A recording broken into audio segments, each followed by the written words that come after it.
很多朋友在选车的时候会听到一句话：丰田的车质量好，开不坏。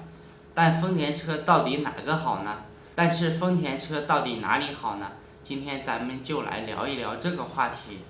听一听我这个干了10几年的修理工是怎么看丰田汽车质量的问题的。首先呢，丰田车确实有着极高的可靠性。我修了这么多年的车，各种品牌的发动机和变速箱都修过。但是丰田车进修理厂的次数明显少得多，当然这并不代表丰田车就不会坏，举个例子，像10年左右的凯美瑞2.4的发动机，大家可能听说过，它有个通病呢，烧机油。类似的还有丰田的 RAV4和12款的皇冠的2.5升和3.0升的发动机，都会出现烧机油的情况。严重的还不少见。不过呢，说到丰田的车烧机油的问题呢，相比于大众、奥迪这些车，丰田的修理起来相对简单得多。丰田车的烧机油问题通常是由活塞环或者气门油封老化导致的，只要更换这些零件，发动机就能恢复正常了。而德系车，比如说大众、奥迪的烧机油，常常是缸体拉缸的问题。这不仅修起来非常的麻烦，费用还高很多。再说说丰田车的耐用性，丰田车很少使用涡轮增压的发动机，而是大多数采用了自然吸气发动机，比如之前的卡罗拉、雷凌等等。自然吸气的发动机寿命要更长一些，保养也更简单，对机油的要求也不高，即使偶尔保养不及时呢，也不会出现什么大的问题。相比之下呢，涡轮增压的发动机虽然动力更强，但对保养要求比较严格，机油的选择也要更讲究，否则很容易出现问题。还有丰田的变速箱也是它耐用的一个关键的因素。现在市面上的丰田车基本都配备的是爱信的 AT 变速箱或者 CVT 变速箱，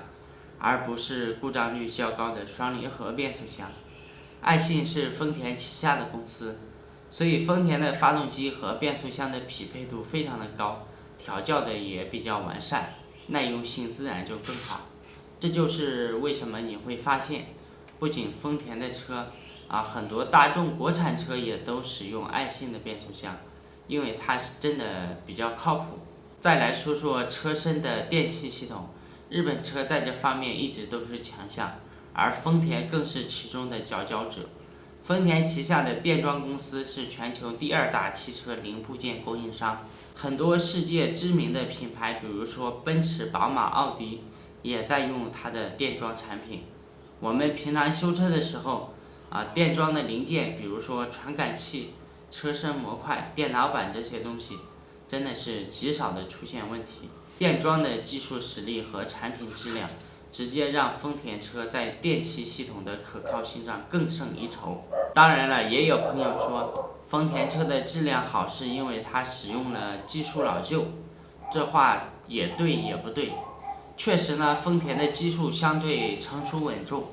比如它广泛使用的自然吸气发动机和 AT 变速箱，这些都是经过长时间验证的技术，稳定性高。但这并不代表丰田没有新的技术，比如丰田的混动技术，那都是世界领先的。早在90年代呢，就推出了混动的普锐斯，到现在呢，丰田的混动系统仍是行业的标杆。有句话说的比较好，世界上有2种混动，一种是丰田，另一种是其他。这足以证明丰田在技术创新方面的实力。不过呢，丰田车也并不是说它就多么的完美，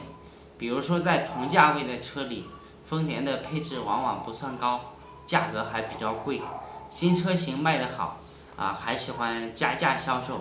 比如新款的汉兰达和亚洲龙，这就让丰田的性价比显得不那么高了。这也是为什么丰田车虽然好，但并不是人人都爱，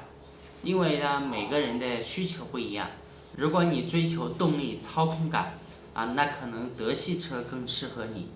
所以呢，总的来说，丰田车的质量是比较好，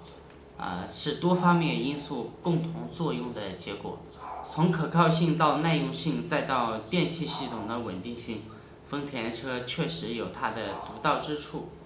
当然了，任何车都有优缺点，选车的时候呢，还是要根据自己的需求来决定。好，今天就分享到这里，感谢大家收看，谢谢。